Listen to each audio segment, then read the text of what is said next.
the all-American boy. Wave the flag for Hudson High, boys. Show them how we stand.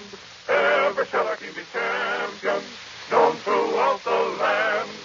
Wheaties, Breakfast of Champions, bring you the thrilling adventures of Jack Armstrong, the all-American boy. Say, when it comes to holding down one of the most interesting and exciting, yes, and sometimes one of the most dangerous jobs in the world, how would you like to trade places with Captain Bob Bartlett, the Arctic explorer? Think of it. You'd live for months in the land of ice and snow.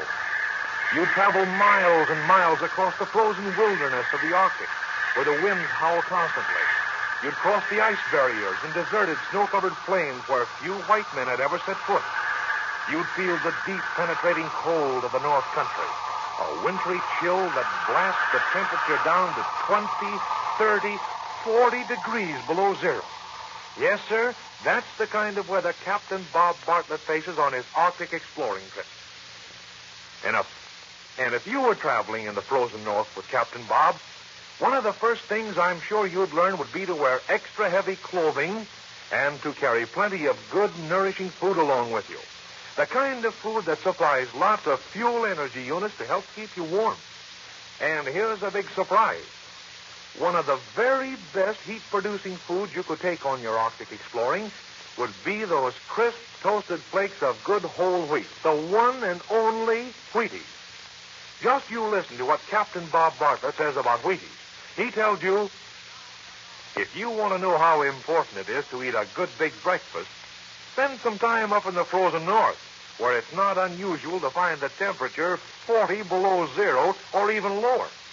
That's why I never go on an expedition without Wheaties. A heaping bowl full of Wheaties with plenty of milk or cream, sugar, and fruit is a real breakfast of champions. The kind of breakfast a fellow appreciates when he finds himself surrounded by mile after mile of ice and snow. Yes, Captain Bob knows what a good cold weather food Wheaties are. And do you know why Wheaties are okayed as a champion winter breakfast dish? It's because of those important fuel energy units I mentioned. Wheaties are jam-packed with fuel energy units to help keep you warm. This means if you prefer those extra good Wheaties flakes in chilly weather, you don't need to switch over even once to a hot-cooked breakfast. Wheaties are every bit as good at helping to keep you warm as an equal serving of hot whole wheat. You see, it's a mighty wise idea to stick to Wheaties this time of year. You're getting all of the well-known essential nourishment of real whole wheat. You're getting a flavor that hits the spot every morning. And you help yourself to a big supply of fuel energy.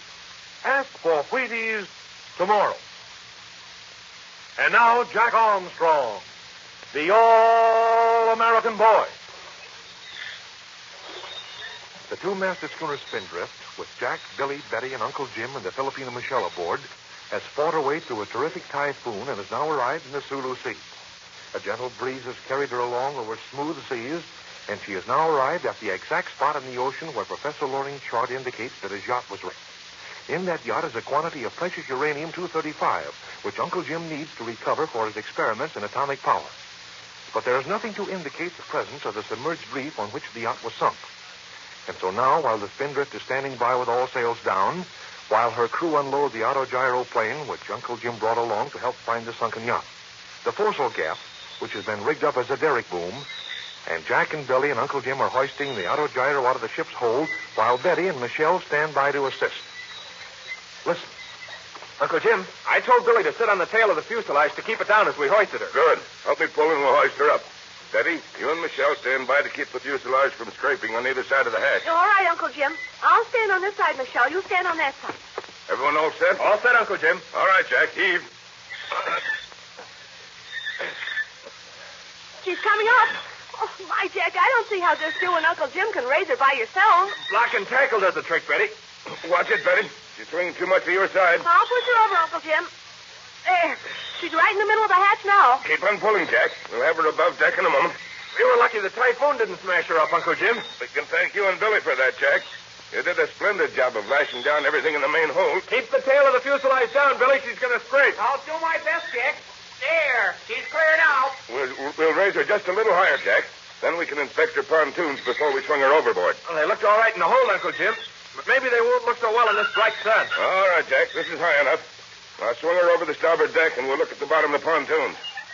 This pontoon looks all right, Uncle Jim. I don't see a scratch on it. That's great. This one looks sound as $1, too. I think we can set her overboard now, Jack. Swing the gaff way out. Watch out for your head, Michelle. Here goes. That's enough, Jack. Now lower her away. We'll put her in the water and gas her up. It's a good thing the sea is so calm. Oh, we couldn't have set her overboard in the rough sea, Betty. Easy now. She's almost touching the water. There she is, Michelle. Climb down to her and unhook the block and tackle. Then make a breast line fast. While you're doing that, Michelle, I'll have Billy get up the gas cans in the hose. Billy, bring those gas cans on deck. All right, Uncle Jim. Do you think it'll take long to find the submerged reef in the sunken yacht, Uncle Jim? We may never find them, Betty. Professor Loring may not have been sure of his position when he marked it on the chart. On the other hand, we may spot them at once. Or we may have to hunt for days. But we can't hunt for days. Chapato and Blackbeard and their crew may get here any time. That's a chance we've got to take, Betty. We can assume they're somewhere in the Sulu Sea looking for us, Jack. If they happen to be at their radio when that transit steamer saw us and reported us, they'll know exactly where we are. Oh, it's too bad that little old steamer had to radio that they saw us. That's the duty of all ships at sea, Betty. We were reported lost in the typhoon by the Manila authorities. All vessels were asked to be on the lookout for them. And you can just bet that the Black Shark was all tuned in, waiting to hear where we were. Billy has the gas cans on deck, Jack. You and he gas up the tank while I check over the engine. We don't want to lose any time hunting for that reef. All right, Uncle Jim. Here's the gas jack and the hose and funnel, too. Okay, Billy. I'll take the hose to the auto gyro. Betty, you hold the funnel in this end of the hose while Billy pours the gas. All right, Jack. Give me the end of the hose, Billy. I'll lash it to the rail. Okay. It won't take much gas to fill that tank, Betty. I put some gas in before we hoisted her out of the hose. Now, I'll hold the funnel, Billy. Are you ready, Jack? Just a minute, Betty. Got to unscrew the top of the gas tank.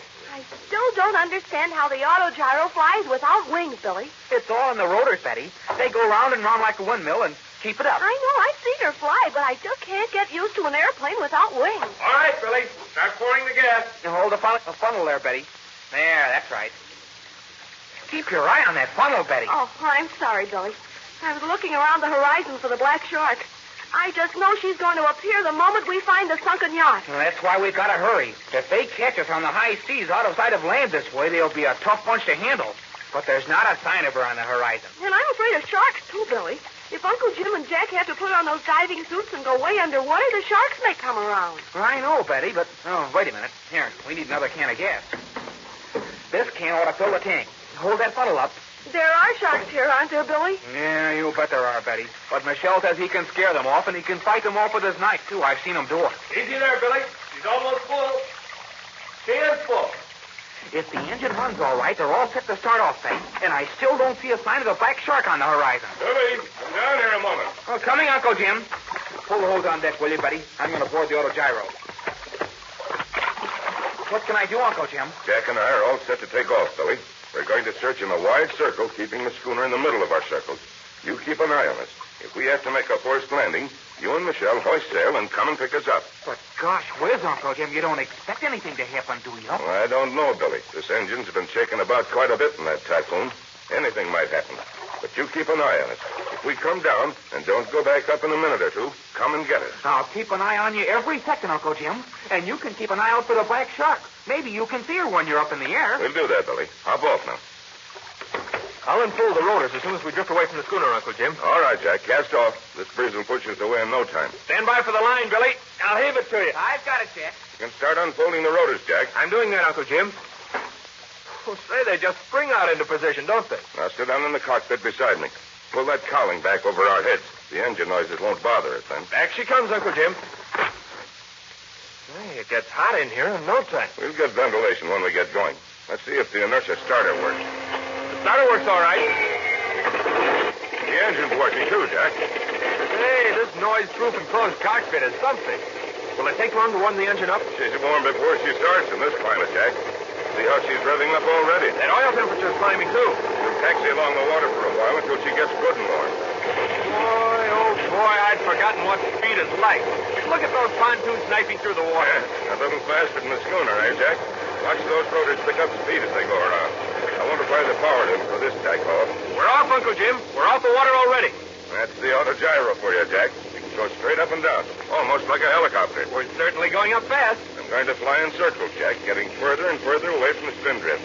You keep a sharp lookout to the right. I'll keep my eyes glued to the left. If that submerged reef is anywhere around here, we'll find it. But if it's submerged too deeply, we'll never see it, Uncle Jim. We can see anything down to 30 feet in this water, Jack. And if the yacht struck that reef, the reef isn't submerged very far. Then maybe the yacht is all above water, Uncle Jim. I don't think so, Jack. If she'd stayed above water, nobody would have been lost. And since nearly everyone was lost, she must have struck the reef, then settled back into deep water immediately. I hope it's not too deep for us to reach with our diving suits. And on the other hand, I hope it's deep enough so that you wouldn't break to pieces when that typhoon passed here. There must have been some real waves sweeping over that reef. Uncle Jim, look over to the right. See where I'm pointing? The ocean seems to be a darker shade for a stretch. I see it, Jack. Just fly over there and see what it is. There. We're heading right for it now. Hold this course and we'll fly right over it. That is the reef. We're pretty lucky. You might have had to look for days to find it. And if we were in the spindrift, we might have sailed right by it without seeing it. Take a look around the horizon, Jack. You see any sign of the black shark? I've been looking for her, Uncle Jim, but I don't see a sign of any vessel on the horizon. She's not very far away, I'll warrant. We're getting close to that dark area, Uncle Jim. Do you think it can be the reef? Certainly something under the water, Jack. Too long and too narrow to be the reflection of a cloud. I'll drop down close to the water as we approach it. It must be the reef, Uncle Jim. It's about a mile long and very narrow. That is a reef, Jack. I can see why it wouldn't be charted. It's not on the steamer lanes, and a hydrographic boat might sail up and down the Sulu Sea for years and not see it. It is the reef, Uncle Jim. I can see the long ocean swells build up as they sweep over it. A ship could see it in the daytime. But not at night, and that's probably when Professor Loring's yacht struck. You're right, Jack. It certainly is a reef. I'm going to drop down right over it. We'll fly up and down and see if we discover any sign of the yacht. Uncle Jim, we're dropping straight down. Say, I like this auto gyro. So do I, Jack.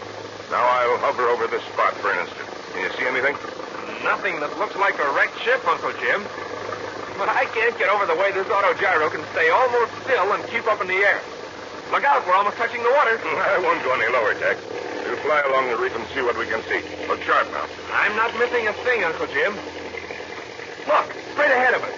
There's a vague shadow in the water right alongside the reef. I see it, Jack. We'll be over it in a second. It looks as though it might be a wrecked ship, Uncle Jim, but it's way underwater. We'll know for sure in a second, Jack. Yes, by Jove, it is a wrecked ship. It slid back off the high ridge of the reef. It's about in 30 feet of water. Then it's Professor Loring's yacht. It must be his yacht, Uncle Jim. Yes, it must be, Jack. In that yacht lies the treasure of uranium-235, which half the nations of the world would like to get hold of. Do you see any sign of the black shark yet, Jack? Not yet, Uncle Jim. And we'll get the spindrift up here and start diving operations right away. And let's hope that the black shark doesn't show up until we're through and gone.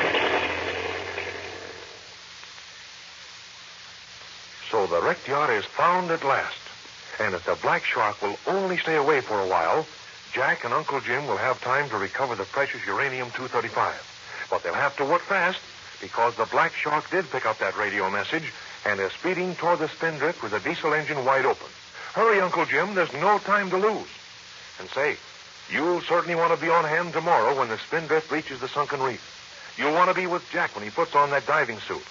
So listen in at this same time tomorrow for another exciting episode of The Adventure of the Sunken Reef with Jack Armstrong, the All-American Boy.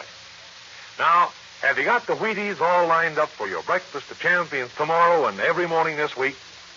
I have a hunch you're going to need lots of Wheaties because they sure do taste good with milk or cream and your favorite kind of fruit. That's the breakfast you should be eating this week and every week. Have you tried Wheaties? They're whole wheat with all the brands. This is Franklin McCormick saying goodbye until tomorrow for General Mills, makers of Wheaties, Breakfast of Champions, who have just presented another episode of Jack Armstrong, the All-American Boy. So just buy Wheaties, the best breakfast food in the land.